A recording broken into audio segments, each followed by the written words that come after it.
Hello everyone, my name is Niputa Helmudian Tasya. I'm from 24C Management with NPM 244111075. Welcome to this short video about economy statistics. In today's presentation, I'm going to talk on what economy statistics and why important and how it is used to analyze and support economic decisions. So, let's get started. Pengertian statistika ekonomi. Statistika ekonomi adalah cabang ilmu statistik yang digunakan untuk mengumpulkan, mengolah, menganalisis, dan menafsirkan data ekonomi. Tujuannya adalah untuk memberikan dasar informasi yang akurat dalam pengambilan keputusan ekonomi, baik oleh pemerintah, perusahaan, maupun individu. Contohnya, pemerintah menggunakan data statistik ekonomi untuk menentukan kebijakan fiskal dan moneter. Perusahaan menggunakan statistik untuk menganalisis penjualan, permintaan pasar, dan pertumbuhan ekonomi. Nah, yang kedua adalah fungsi statistika ekonomi. Ada beberapa fungsi utama dari statistika ekonomi, yaitu yang pertama, deskriptif. Apa itu deskriptif? Menggambarkan kondisi ekonomi dengan data numerik.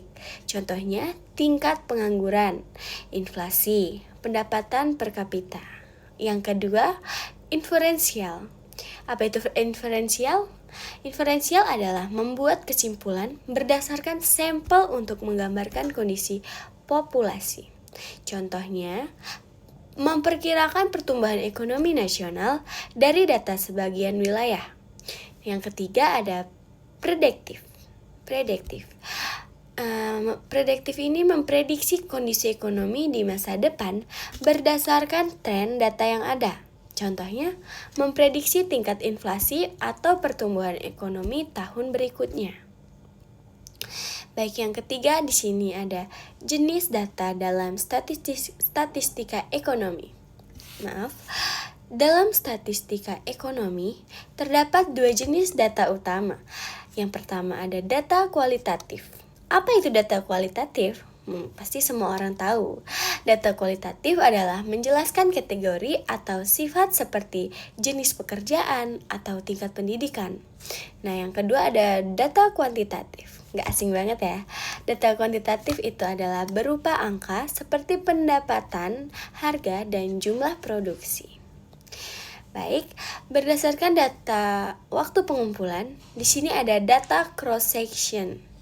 Data cross-section ini dikumpulkan pada satu waktu tertentu. Contohnya seperti pendapatan masyarakat pada tahun 2025. Nah, yang di sini yang kedua ada data time series. Data yang dikumpulkan dalam kurun waktu tertentu.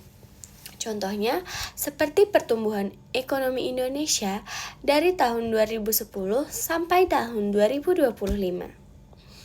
Baik, yang keempat ada contoh penerapan statistika ekonomi.